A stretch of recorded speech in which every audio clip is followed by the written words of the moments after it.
Oh, my name is Megan Evans, and I'm the Executive Director of the Alberta Invasive Species Council. I have Paige Kuzmarski joining me, who is our Communications and Biocontrol Lead. And we've got Kelly Jackson and Gaia Sushahai with Alberta Agriculture and Irrigation joining us to talk about the changes to the weed control regulations. So I'm going to spend a few minutes just talking to you about the Alberta Invasive Species Council, what we do as an organization, and then talk about kind of the fundamentals of Invasive Species 101. Then I'm going to pass it over to Kelly and Gaia to talk about the specifics of the changes to the weed control regulation that recently were approved just this past winter. And then I'll wrap up talking about some resources, next steps, and talking about our brand new Wildflowers Not Weeds campaign. So with that, I'm going to share my screen. Okay, so I always like to start things off by talking about the organization. So we're the Alberta Invasive Species Council. We are a fully independent nonprofit organization, and we've been around for 20 years. 2026 is actually our 20th year. We do a ton of extension and outreach. We develop resources and materials to provide to other people to learn more, to increase awareness about invasive species, and to bring people together to take action. So we do loads of outreach events like this webinar, for example. We also have a biocontrol release program, and Paige is the head of that program. It's a very cool program where we have bugs that eat weeds. We don't have time to talk about that tonight, but maybe another night we could go into detail about that. We also have invasive species reporting apps called EDMAPs. That stands for Early Detection and Distribution Mapping Systems.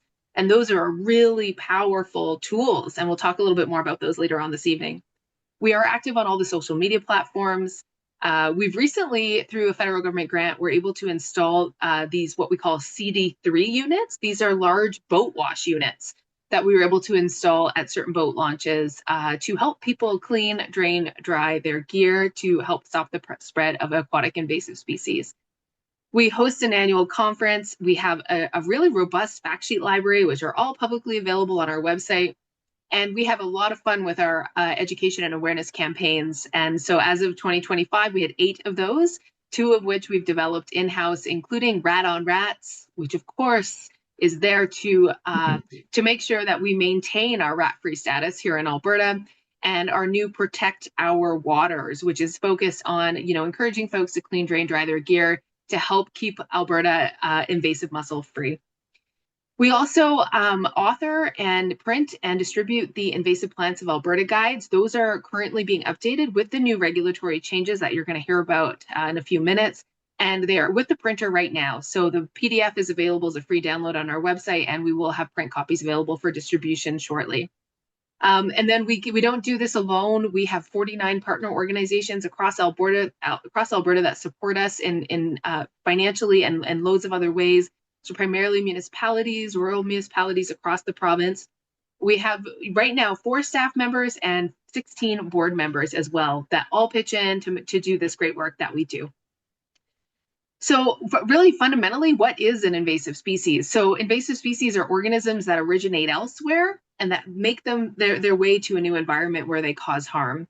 And the reason why they cause harm is because they have some competitive advantage that allows them to outcompete the native species that are there. And that's because they've arrived here without the things that would naturally suppress their populations. So that might be climate or competition or moisture or pH or things like that would naturally suppress the population. They don't have that here, and their populations grow unchecked. And these invasive species come in all kinds of different forms. We joke in this field that there's great job security because there's so many different invasive species and pathways of introduction.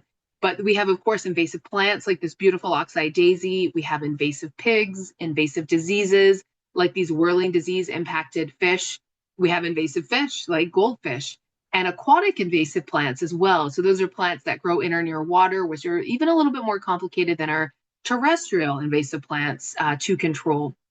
And we have invasive fungus like this white pine blister rust that's impacting white bark pine tree, which is an endangered pine tree in Alberta, and invasive mussels as well. So for any type of organism you can think of, there's an invasive species for that. And there's also different pathways by which all of these organisms move around. And certainly some of them move around on their own. When you think about flower plant seeds, for certainly some of those are wind dispersed, etc. But humans have a very active role in spreading a lot of these invasive species around. And so because of that, we are the solution to preventing their introduction and spread. It's really up to us to adopt the practices like cleaning our gear, cleaning, draining, drying our boats to prevent the spread of these invasive species. And they all have similar characteristics. So tonight we're talking about invasive plants, and this is a beautiful orange hawkweed, which is a noxious weed now in Alberta. And it's a great example of an invasive species that is very, very good at reproducing. So hawkweed reproduce by both fertilized and unfertilized seed. They have underground roots. They also have above ground runners that they use to reproduce as well. A lot of these invasive species are what we call generalists. So they're not very fussy about their habitat requirements. So they'll kind of make do wherever. They will often lack natural predators and can be resistant to control methods, etc. But fundamentally, all of these species, they have some type of competitive advantage that allows them to get ahead, outcompete, reproduce faster than the native species. And that outcompeting of the native species results in loads of ecological impact. So right out of the gates, we've outcompeted the native species, reducing biodiversity. That can cause soil degradation, which can in turn cause impact and reduce our water quality. Some of these invasive species are super flammable, and so you can actually see increase in wildfires coming through after encroachment and invasion of some of these species. And fundamentally, ecological processes are altered and having an overall impact on the ecosystem services. So really, really problematic. All of those ecological impacts translate then into economic impacts too. So in Alberta, our estimates suggest that invasive species cost the Alberta economy $2 billion every single year, and the majority of those costs are due to weeds and agriculture. Globally, we're looking at over $400 billion, and that was the annual cost in 2019. And the cumulative global cost since 1960 is estimated to be $1.2 trillion. They're considered to be the second biggest threat to biodiversity. 60% of global species extinctions have been caused solely or in part by invasive species. And right here in Canada, 44 of our species at risk are list invasive plants as a factor in their at-risk status. Recently, researchers have kind of looked at the global costs of invasive species and other natural hazards like storms and earthquakes and things like that. And they've estimated that invasive species on a global scale are the second most costly natural hazard, followed only by storms. So when we look at managing invasive species, the single best way to manage them is to prevent them from establishing in the first place. This is the power of prevention, and there is just a pound of prevention, or an ounce of prevention is worth a pound of cure, right? And very, very true in the invasive species world. So on the very bottom here, you see a number of ratios. So and then we have time on our x-axis and cost and area occupied with an invasive species on our y-axis. We have these different stages of invasion along this curve. This is called the invasion curve. So when we're in the prevention phase, we're looking at a cost savings or an economic return ratio of 1 to 100. So every dollar we spend on a prevention activity, we can expect to yield $100 in savings down the line. Very high return on investment, and often we need to be very strategic in how we manage our invasive species, and we really should focus more of our time and effort on preventing invasive species. But that's not where we should stop, of course. And in all likelihood, an invasive species will come, and we need to then take an eradication and early detection and rapid response approach to managing that species. Still a very high return on investment for that for eradication efforts as well. And if we kind of lose that battle, then we move into a containment phase and then a long-term control where we're just managing our assets and protecting our assets from the impacts of these invasive species. And I have some examples of species that I would place into these different sections of the invasion curve for Alberta. We are still free of these invasive mussels. We do not have them. We are in the prevention phase. That is why you need to stop at watercraft inspection stations and clean, drain, dry your gear. We're in the eradication phase with our wild boar in Alberta. We're doing very good. The Alberta agriculture is doing very good things on the wild boar program. With some other species like oxeye daisy, we're probably more in the containment phase. And then when we're looking at things like Canada thistle, we are in more of a long-term control type scenario. And so this is also scalable. You can look at this provincially on your own urban lot or your farm or your ranch or whatever. So it's really important as an invasive species manager to come back to this invasion curve, plot the species you're managing to figure out where you are, and that will inform kind of what your next steps will be.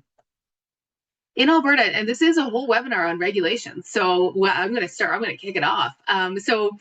There are various different pieces of regulations or legislation that pertain to invasive species. It's important to be aware of all of these. Of course, tonight we're talking about the Weed Control Act and associated regulations. Pardon me. There's also the Alberta Fisheries Act and the Agricultural Pests Act. And there could be, I've got a little typo there, but there could be municipal bylaws, in a city or a rural municipality that elevate species or that regulate them otherwise as well. And also the Canada Seeds Act. And I just want to take a moment and talk to you about kind of the difference between our two different types of regulated species. And Gaia and Kelly will talk more about this, but I've got two examples. So I have tall buttercup on the left. That's a noxious weed, and prohibited noxious weed on the right, which is sulfur cinquefoil. So the prohibited noxious weeds kind of have a higher onus. You need to kind of destroy all parts of the plant. It is the onus on prohibited noxious. Whereas noxious have a little bit of a lesser onus, whereas you have to prevent it from spreading. You need to control those noxious weeds.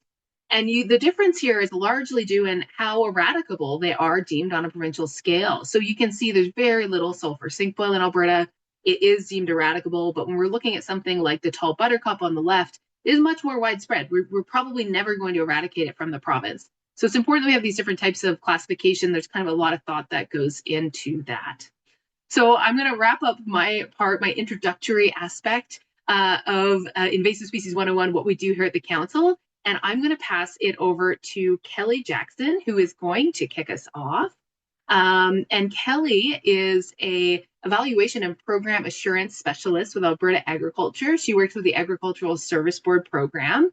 And then Gaia is going to join Kelly in a little bit, and he is a pest regulatory officer with Alberta Agriculture and Irrigation. So My name is Gaius Susahai. I'm the pest regulatory officer with Agriculture and Irrigation, and I work with the Weed Control Act and the Pest Act. So, and Kelly is going to be speaking on the second part of the presentation. I will be talking about the legislation. She'd be talking about how the changes came about and why they came about. Next slide. So what we'll cover today, what is the purpose of the Weed Control Act and the regulation?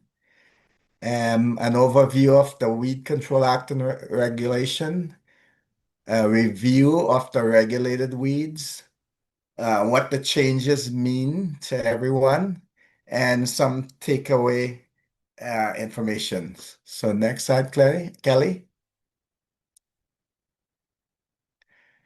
So this was a picture I took a few years ago. And it's not a crop.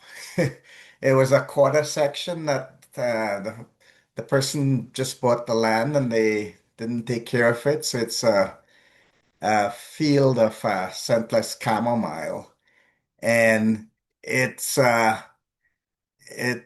I guess it's not a pretty sight. Depends on where you're sitting, but they're weeds. They came here a long time ago, and they didn't come with the controls like the diseases and insects. So they're more prolific than the native plants. So they have room to take over things. So what are the harm done by weeds? So they can lead to land erosion. And if you look at the first picture, that's Himalayan balsam. It's a prohibited noxious. I think it's the only annual prohibited noxious. It's got really shallow root system. So if it's growing by the riparian area in the wintertime, there's no cover, so you can get land erosion if you have those. Some of the weeds are poisonous. So the second one on the right, that's black henbane. That's a very poisonous plant. And they can displace native species. Again, the second on the left, again, Himalayan balsam. If you have seen it, it's a very showy plant. Again, bees and insects would prefer going to this plant instead of the native plants. And some can decrease land and property value. And the bottom there to the right, That's Japanese knotweed, and it has decreased the property of values in some places because it can actually grow through concrete and foundations, and it can reduce the value of property by 5-10%. Even some properties become unsellable. And it can reduce crop protection production. And the bottom one there is common tansy. Again, these weeds they compete for light and nutrients and energy. They can even hamper trade. Some of these seeds mix in with crop, and in international trade, some of these weed seeds are not allowed, and some of these weed plant parts can be, again, poisonous or toxic to livestock. So if there's a bale of hay or something and it's got black henbane and you feed it to your livestock, it can be a problem. So just to let you know, not all weeds are regulated. But that doesn't mean that they're not a problem. So native plants, they're not regulated. Usually they don't spread quite a bit. They're in small quantities and they're not as invasive as the introduced plants. Crops are not regulated. So something like a canola in that second picture there is not regulated. And prolific weeds, that picture there is wild oats.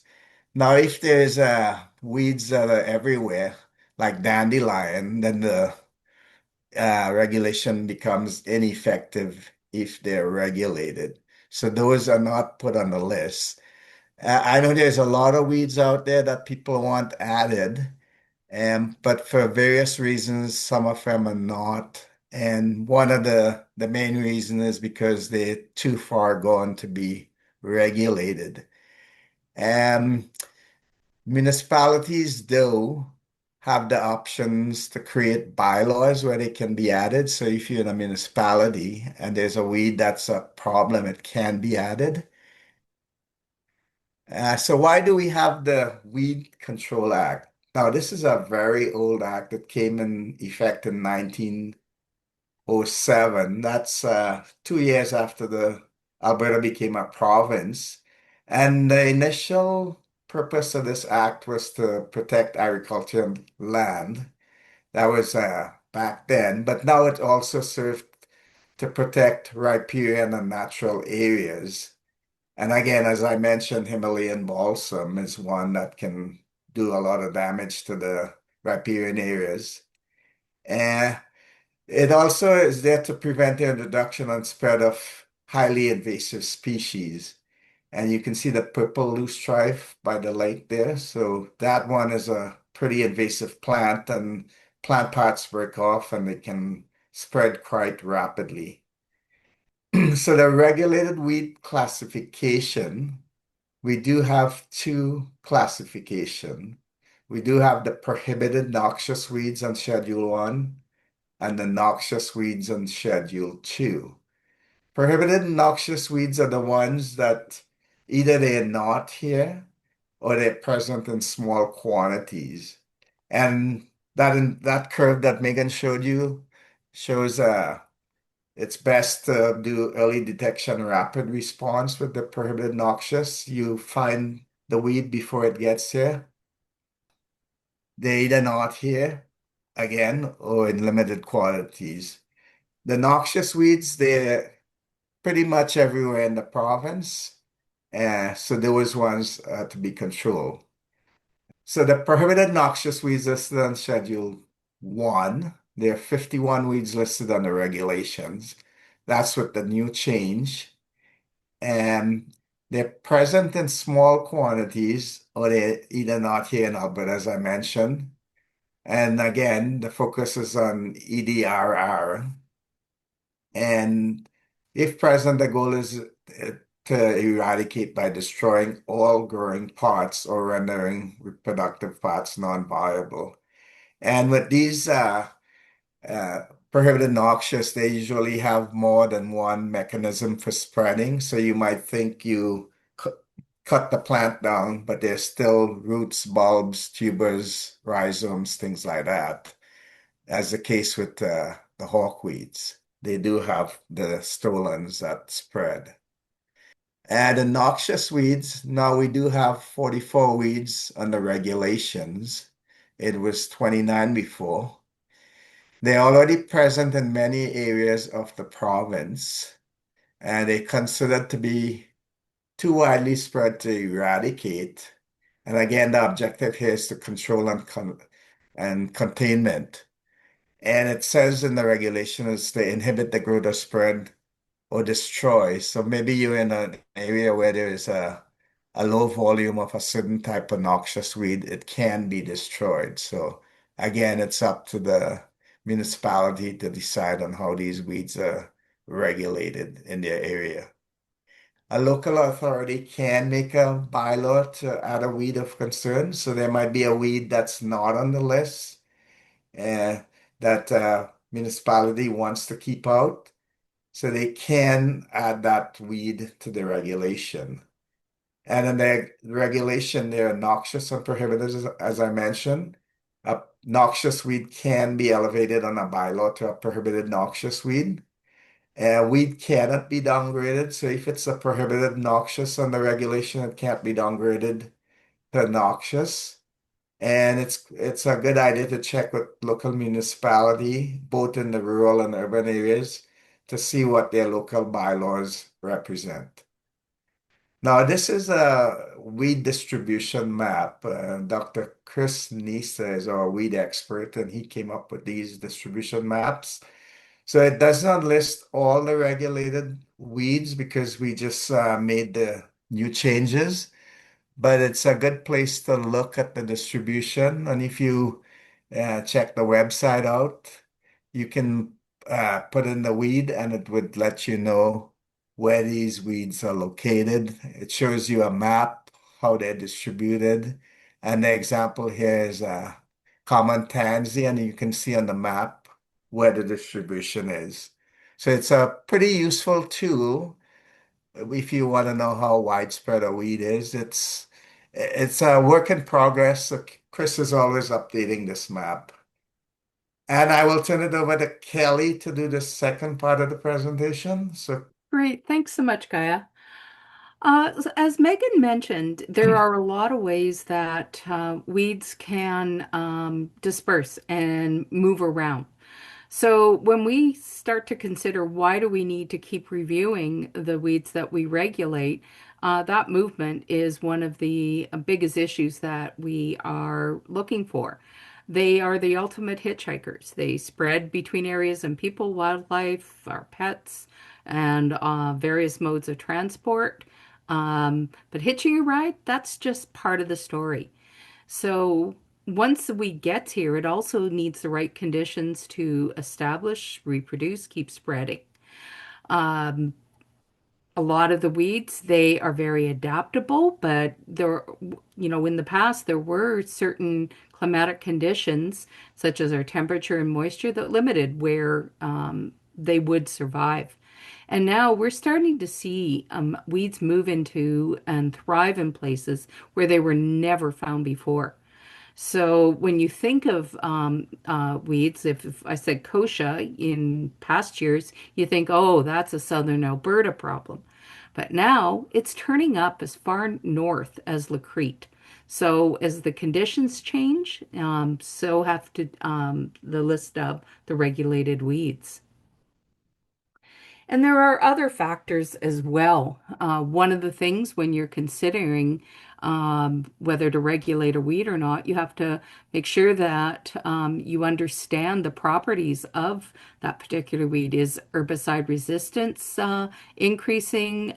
Do we have effective chemicals in the pipeline that are getting approved? So, it's not just one thing. We look and see, what types of biological controls. Paige runs that program. She knows better than anyone that it's a great management tool. And when you look at example root weevil, the Magulones crucifer, that has been released to control houndstone, and it's well established now in Alberta.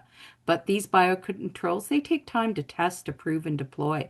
So, when we're thinking and we're looking at what is potentially coming, what's in the pipeline for what's here, because, it's a great thing, but it has to go through all the testing. And then you look at the various technologies. So we have different chemical application methods. So if we get the approval for drones for a chemical application, that could be game changer for reaching weed patches that crews just can't access.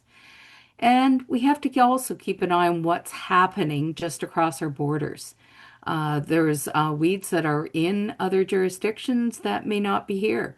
So, like we said, with the EDRR curve, like we want to catch them weed as early as possible when eradication is possible. So, as that's one of the best ways we can protect our lands here.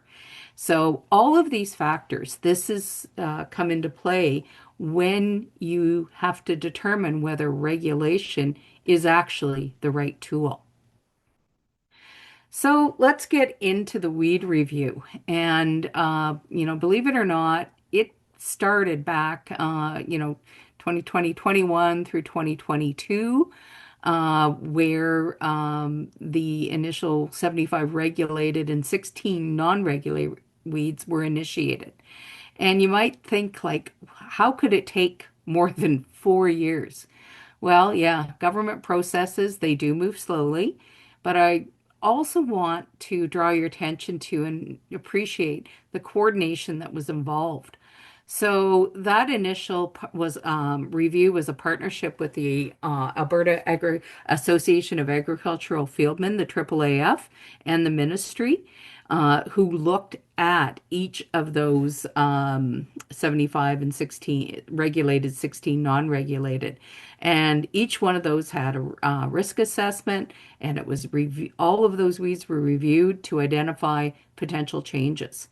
So once we had that list, then we had to figure out what did people think about that. So then an engagement process had to be put in place to seek input on the proposed changes. So in 2024, then surveys and written submissions. So an invitation was sent out to stakeholders that had known interests in and responsibilities for the management of invasive plants. All that feedback that was gathered was analyzed and then summarized for the next stage of the review. And with that, a new weed review committee, again, had members from the government of Alberta, not just Ministry of Agriculture. And it also, again, involved members of the AAAF and representatives from our urban centers. And this group met multiple times to review all of the input and weigh everything against the criteria for regulation to come up with the recommendations for the proposed changes to the regulated weed lists. As the ministry, we then sent all these recommendations to the minister for a decision, and that was done in the fall of 2025. And these updates to the regulated weed lists, they came into effect in January of 2026. And I can't say enough, we're so appreciative of all those who took the time to be part of each of the phases of the review. And so now we're going to, with you, take a look at those lists that came from this multi-year process. So as I said, this came into effect in January 2026. So when you want to take a look at these, the list of the regulated weeds, Schedule 1 and 2, you go on to King's Printer and you access the Alberta regulation, the 19/2026, and you can see it's current as of January 28th, 2026. So always make sure that when you are looking for it, that you get the most current, because sometimes we've found in searches the old version still comes up. So this is a summary of the changes that were made to the regulated weeds list. So the prohibited noxious weeds went from 46 to 51, and 34 of the weeds stayed the same. So that was status quo. They remained on as being regulated. Noxious weeds went from 29 to 44 species, and of those, 27 were status quo. I think one of the more important notes to look is that there is a recognition that hybrids of knapweeds, hawkweeds, and burdocks are now included, and that allows us to take action once the genus is confirmed. So, removed from regulation. This is the change that we know many are the most concerned about. So, two species were removed from the regulation in this review, perennial sow thistle and creeping bellflower. And it's really important, we want to stress that removing them does not mean they're harmless. And it's actually the opposite. Both are still invasive and they're still very much worth managing. What the evidence showed is that regulation was not an effective tool for these two weeds now. Their numbers and range, they kept growing despite having the regulatory tools available. In fact, the most effective controls came from awareness and education, with people choosing to manage these plants on their own lands. So if you've been pulling perennial sow thistle or creeping bellflower, just please keep it up. Delisting changes only the legal tool, not the responsibility to keep these weeds in check. So at this point, you think, well, what does that mean? Like, okay, you change the list. So what did it actually accomplish? So what we believe is on a provincial scale, they help focus resources on the weeds we can most effectively manage with the tools that are available. There's going to be places where a weed has outpaced our capacity to control it. And in those cases, the goal shifts to limiting its spread into areas where it can still be contained. So if we can get rid of it, let's put resources on that eradication. And where we can't, then the resources go to containment. Including hybrids of the regulated species. That's a very proactive step, because once a regulated weed crosses with a non-regulated plant, the result is now treated as regulated. So that allows everyone to act as soon as the genus is confirmed, rather than waiting to pin down the exact species. And anyone who's been out in the field can attest that a lot of these were very hard to identify and confirm the species.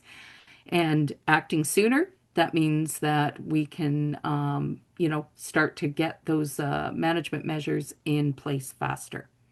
And then finally, targeting the monitoring of what is out there and the surveillance of what might be coming, at those weeds that are most likely to establish and likely to do damage. That really aligns with the EDRR, and that helps protect our lands by stopping new invaders before they take hold. So the bottom line on regulation is that it really is only a tool for managing invasive plants when they meet the thresholds and criteria for it. Beyond that, the most effective thing is that that we can do is to take action on what is within our own control. For weeds that don't meet the regulation bar, you can still actively manage them and help stop them from spreading. So this is kind of the focus, where every one of us comes in. Look, keep your eyes out, ask, is this an invasive plant? If it is, and you can take care of it, act. And then, as Megan stressed, it's so important to report.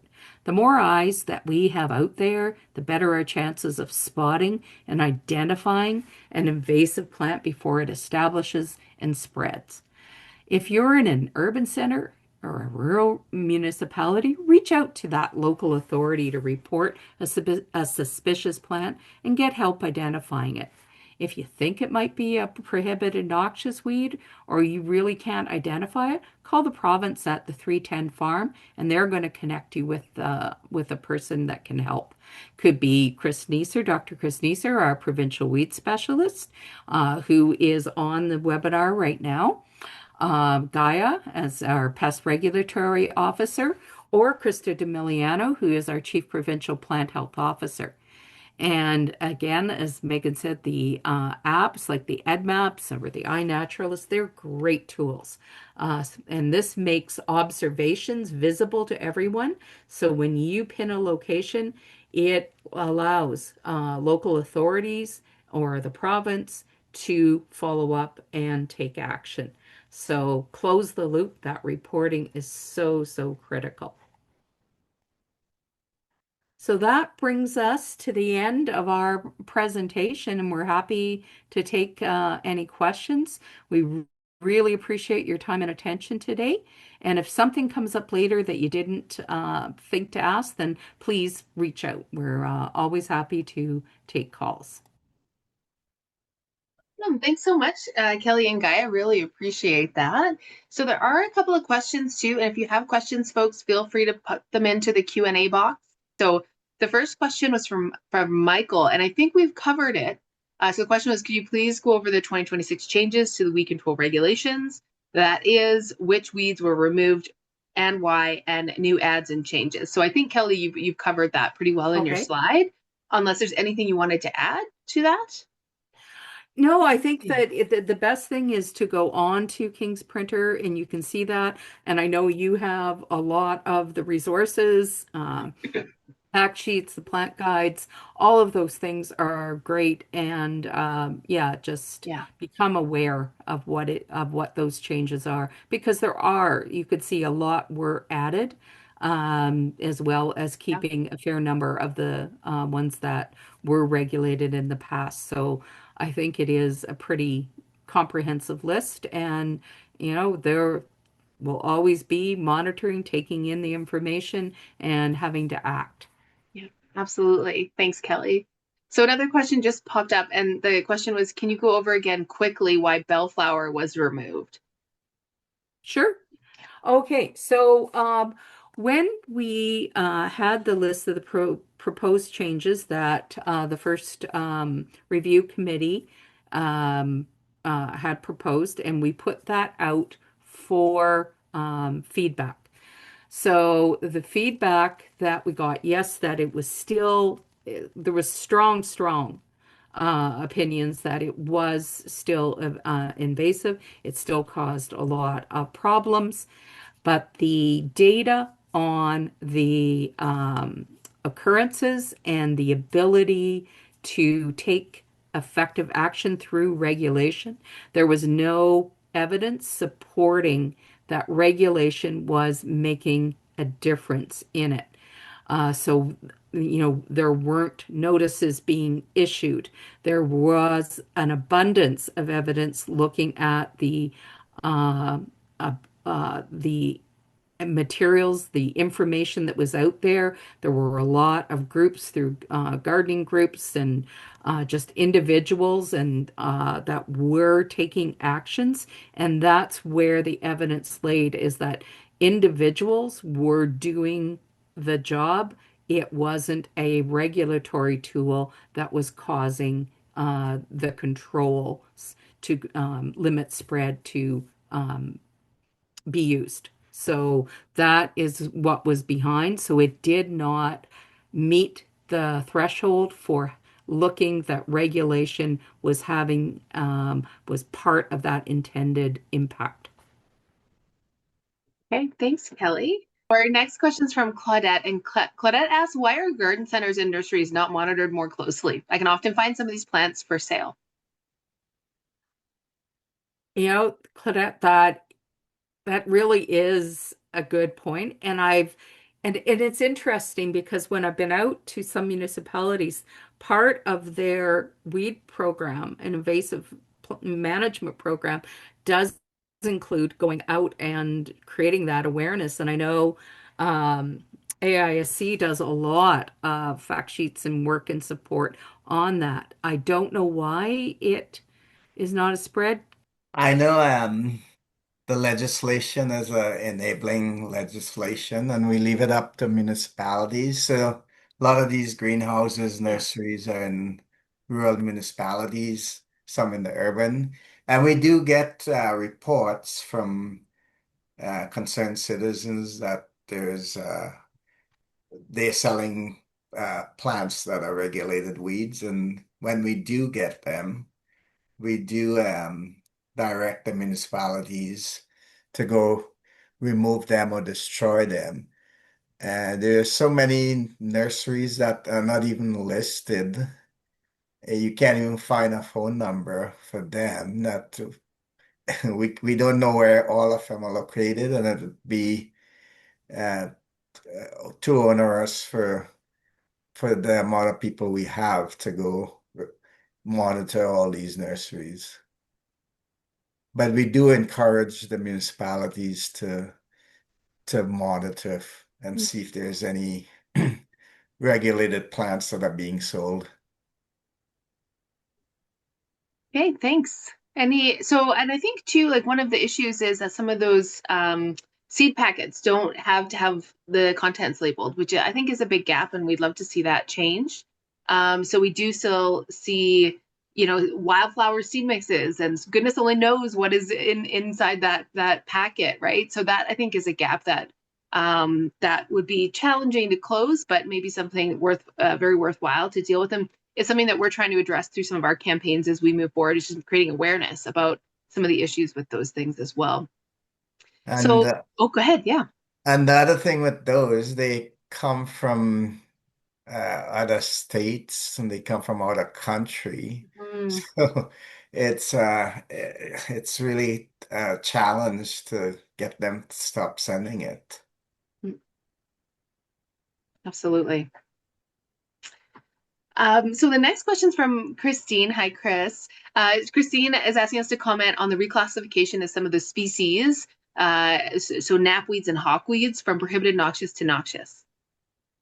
All right, so I think Kelly addressed it already a little bit. That the classification, whether one species is noxious or prohibited noxious, has to do with its spread and the ability of the people in charge of enforcing the act. So that's the weed inspectors and the municipal counterparts, often bylaw officers, so as long as the species is perceived as being eradicable, it makes sense to keep it at the prohibited noxious level. When that perception is no longer present, then it becomes difficult to justify that position or that classification, when in fact in practice people are no longer trying to eradicate the species. So with regard to the knapweeds, we have that was basically the consensus there, that in particular spotted knapweed and the diffuse knapweed, that those are species that are beyond eradicability. Great, thanks, Chris. Yeah. So the next question is asking if we recommend weedicides for eradication and or containment. So I don't think we have any certified pesticide applicators on our panelist board here, so we can't speak to specific products, but the AISC fact sheets will indicate if, so we have a fact sheet for all the different weeds and all the different invasive species. So in the control section, it'll indicate if there are products registered for use. And then, there's different use requirements in agriculture, landscapes than in cities and things like that. But your best bet might be if you are in a city, to go in, you could call the city, you could call the pest management people in the city, you could go to your local home hardware and ask what is available for use, that sort of thing. So, but we do always recommend an integrated pest management approach using all the tools in the toolbox. You want to approach all of the modes of reproduction. So deadhead, don't underestimate the value of deadheading many plants. But you also, if there are underground creeping roots, you need to deal with those as well. So there's a few questions in the chat here as well. I think some of them have been addressed. Someone asked if the Weed Council can be contacted with recommendations for weed control methods for specific areas such as lake bed, shoreline. So again, we're at the Alberta Invasive Species Council, we are not certified pesticide applicators, but our fact sheets will provide you information on all kinds of different control methods and if chemical products are registered for use. Ted asked to please hasten up special use approvals for prohibited weeds. Noted, Ted, thank you. Michelle says, are there any non-reg weeds / plants with significant risk to people or livestock that is poisonous or burning? If so, are there published lists of them? It's a great question. Because it's kind of out of the AISC's realm when we get into, because there's lots of native plants that are problematic as well. So yeah, I'm not sure if there is a specific list anywhere. Alberta agriculture folks, if you're aware of anything. I'm not aware of anything specific. I do know that when in the Weed Compendium, when did have some of that information for the ones that they reviewed, I don't know of any specific list for non-regulated. Gaia, are you aware? No, I'm not aware. If Chris is still on the line, he might have an idea. So the question is about whether we have a list of species that are not yet regulated. Is that the concern there?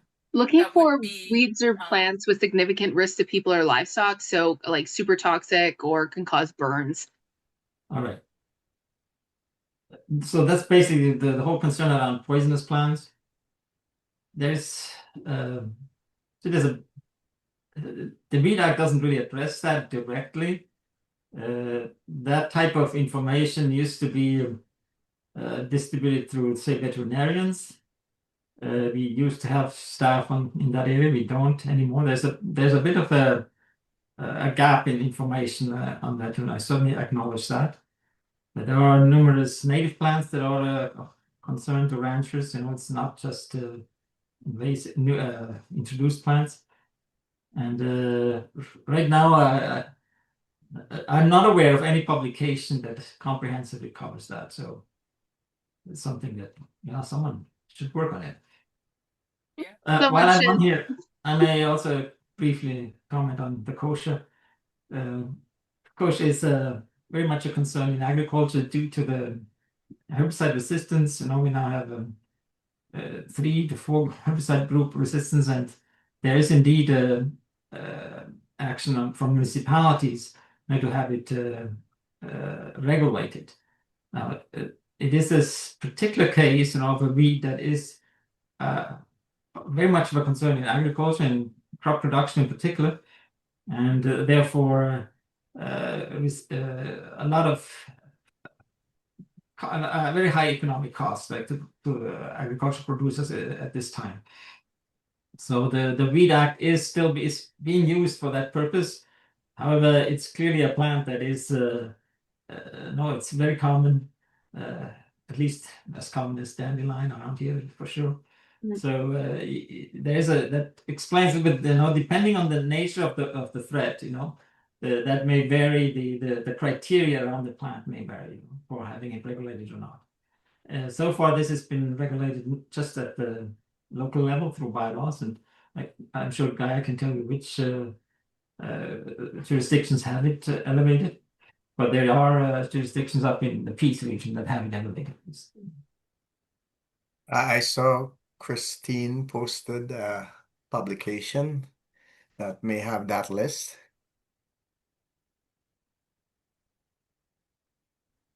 Oh, okay. So there's I'm not sure I see that link. I'm going to look for it though. So that was addressing Shane's question about kochia being listed as noxious in Saskatchewan if Alberta foresees it being designated in Alberta as it encroaches north. There's another question from Angie about why are municipalities not held to account? City of Calgary never did anything to control creeping bellflower.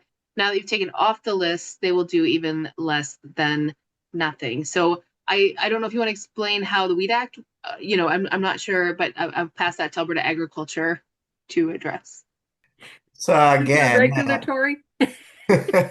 again, municipalities have to take some action to control a noxious weed. And um, I can't say the city of Calgary was not doing anything. They must have had some plan for controlling creeping bellflower. But when it's removed from the regulation doesn't mean it still needs to be controlled. So again, they can elevate it to a noxious weed on their bylaw, but there is nothing compelling them under the current regulations to control it at this point. Great. Okay. And there's a few other things. So Chris's link was in the Q&A. Thank you, Chris. I just put it in the chat in case anyone's having issues navigating between those.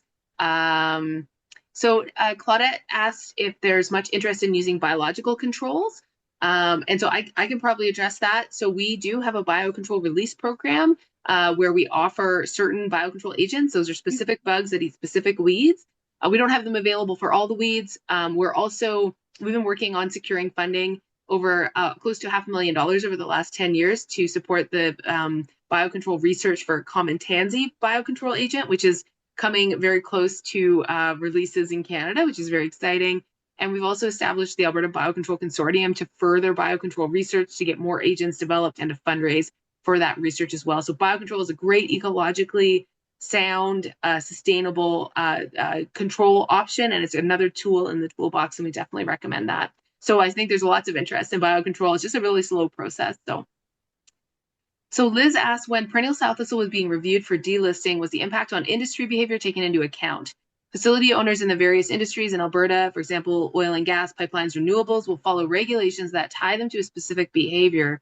But if a species isn't listed anymore, it becomes a best practice to act rather than something that needs to be done. So it's much less likely that action will be taken. So the question was, when perennial south thistle was being reviewed for delisting, was the impact on industry behavior taken into account? I would say not directly, but the issues that they had around the various industrial sites were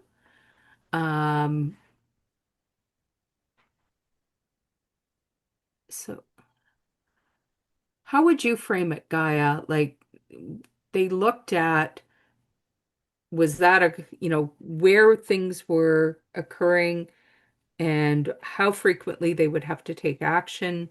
What were those triggers? Like, things like that were used and discussed. So you looked at occurrence, abundance, the prevalence, and the tools that they had at their disposal. But looking at a social behavior as a determinant, I don't believe, but it's an interesting one to think about. Yeah, I don't think we took that into consideration when we were doing the Yeah, evaluation. not directly, no. No. No, but I really, when I read that, it is something, it's very thought-provoking to think about those things. Yeah. Great. And it brings to mind, I was just an article a few weeks ago where they were looking at the effect of the invasive pests on animal welfare and looking at how that affects when, they're present. So it is, I think we're discovering all the time that there are things to consider that we haven't before when reviews happen. So yeah, appreciate that. Great. Okay, I'm navigating the chat here, and I don't know if I'm doing a very good job, but there's a few other things I just wanted to address. There was a question about accessing stem mining weevils for Canada thistle. I don't think there is access for those. I'm not sure that the Canada thistle agents have been proven to be super effective, although I am not our biocontrol expert. Page, if you want to speak more to that in the chat, that might be helpful, but we do not offer that as an agent. I reposted the link to Chris's poisonous plants list. So hopefully that worked. And then there was a question about Alberta agriculture endorsing the use of overseeding native grasses as a competitive introduced plantings to any area that are or have been treated for weed controls. I know generally, like we do, competition is definitely a great preventative, option as well. And I think everyone here is a big fan of using all the tools in the toolbox. But I'm not sure if Alberta agriculture folks, if you want to speak specifically to overseeding native grasses, etc., as a method of control. Yeah, we don't have that extension capacity anymore, so we don't offer those type of programs anymore in with Alberta agriculture.